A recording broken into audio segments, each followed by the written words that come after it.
Wonke umuntu ozela ingane kuyaphoqa ukuthi ahambe ayemsamo kubo ayobika ingane yakhe. Kodwa ke wena nsizwa ozela ingane entombini awunayo ingane wena. Ayikho ingane ozohamba uye kuyibika. Leyo ngane leyo eyakomalume bayo. Ingane kamkhulu wayo wakomalume leyo, akuyona yakho. Wena okwakho kusafanele ukuthi kwenzeke, kufanele ukhulume noyihlo okuzalayo ihlengwe leya ngane kuzobe yakhe futhi, akuyona yakho.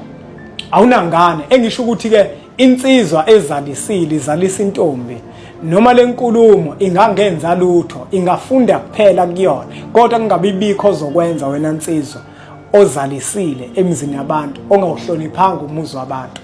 Ngeke uyithathe ingane uthi uyoyibika. Awunayo wena ingane. Le ngane le eyakomalume bayo, eyamkhulu wayo nogogo wayo wakomalume. Ngoba nawe intombazane wena ozela ingane kini akuyona yakho le ngane, ingane yabazali bakho. Ngishizwi awunalo phezukwayo. Ingakho noma usuyogana kufanele isale nabazali bayo, ingahambi nawe. Ngoba abantu besifazane benkathi namuhla bayagula kakhulu. Bayathanda ukuthi uma bethola abantwana bathola inhlanhla ukuthi umuntu ahamba ayogana afuna ukuhamba nengane. Ukugula leyo nto abantu besifazane. Yekani ukugula, yekani ukugula. Ingane azisale nabazali benu, ngoba uma uzale ingane ungakashadi leyo ngane ingane kagogo nomkhulu. Yekani lento yenu yokugula nokukhohlisana okuthi mina uma nje ngingathiwa ngiyagana senginengane ngohamba ngogana nengane yami. Ukugula leyo nto. Yekeni leyo nto leyo. Iyabheda leyo nto. Abantu abadala babe nesizathu esinzulu sokuthi kungani uma uyintombazane wathola umntwana ekhaya uma usuyogana akufanele uhambe naye. Nina ngoba nakusenisile kakhulu, senizitshela ukuthi niyazi kakhulu, ninanemali manje nisafuna ukulawulwa umthetho, nifuna ukuphila ngaphansi komthetho. Ngiyekeni ke lokugula lokho ukuthi nifuna ukogana nezingane zenu. Izingane zenu azisale komalume bazo, azisale kwisisekelo ekuyisona. Niyeke ukuba nomqondo obhedayo ngoba naku nini imali ninako konke eninako bese niphambanisa izinto. Ngoba lengane yakho nje kuba uhamba nayo nje uzothi usuka ifike lapha phambili emzini la oganela khona bese ingane zabafana bakhona zibhebhe yona yodwa ziziyeke lezi ezinye ngoba ezakhona. Lena yakho akuyona yakhona kube yona ibhejwe ibona bonke abafana bale ekhaya. Yekeni ke leyo nto ingane isale lapha komalume bayo. Injalo impela indaba. Ingane yakho oyizale kwesinye isibongo, asekho isidingo sokuthi uyithathe uye nayo la uganele khona kwesinye isibongo, ngoba vele lo ngane akuyona ingane yakho, ingane kama wakho nobaba wakho mekuwukuthi babecacile.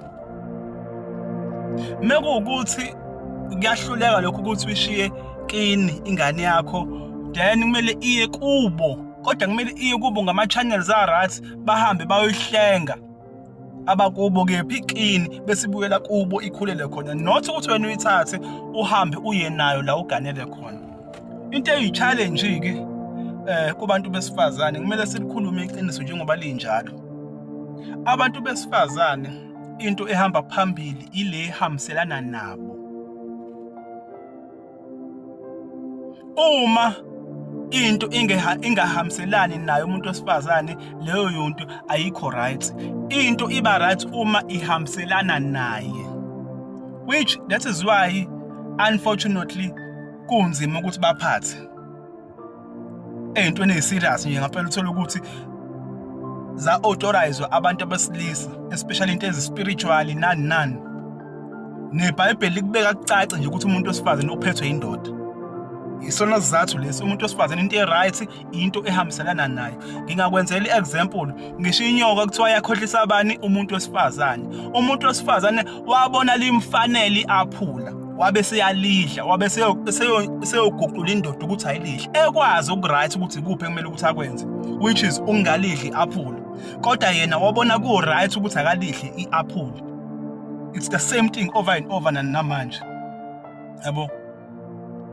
That is why umuntu wesifazane kuba nzima ukuthi akhulise ingane yomfana kakhulukazi. Ngiyayibona intombazane because wenza lokho akubona ku-right Hayi angifuni nje ingane yami ihlupheke, angifuni nje ingane yami ithwale kanzima, angifuni nje ingane yami ibhekane nomzima. Yabo, ilokhu akubona ku-right yena for ingane yakhe and for yena. Angafuni ukwenza okufanele. Sometimes ukwenza okufanele kuzokuzwisa ubuhlungu. Athi yena akafuni ingane yakhe izwe ubuhlungu. That is why isizwe sinje njengamanje abantu besilisa abaningi abaweak bagcwele yini sishawa lento yokuthi imfundiso zobaba, ukukhuliswa obaba asikwazi, sikhuliswa omama.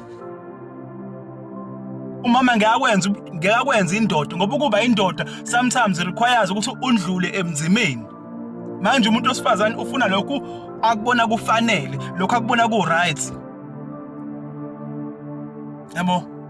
So ingane isala komalume nema iyakube, but umuntu osifazane ngeke akuvume lokho ngoba ufuna ukwenza lokhu akubona ku-right. Ufuna ukwenza lokhu akubona kumfanele. Other than lokhu akumele ukuthi kwenzeke. Kubalulekile umuntu ukuthi wenze okumele ukuthi kwenze. Unfortunately abantu abakwazi ukwenza lokho amadoda kuphela. Ukuthi into iphambana nawo bekumele ukuthi yenzeke, kumele ukuthi yenzeke. That's why anika umthetho.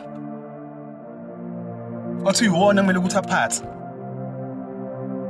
Ingane ayiyi la oganele khona, wena hamba uyogana. Uma ukuthi kuyakuhlula lokho, hlala phansi ukhulisa ingane yakho, hlala phansi ukhulisa ingane zakho, ungayi kogana.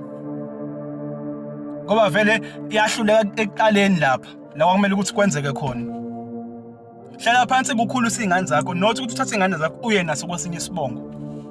Siyabonga kakhulu.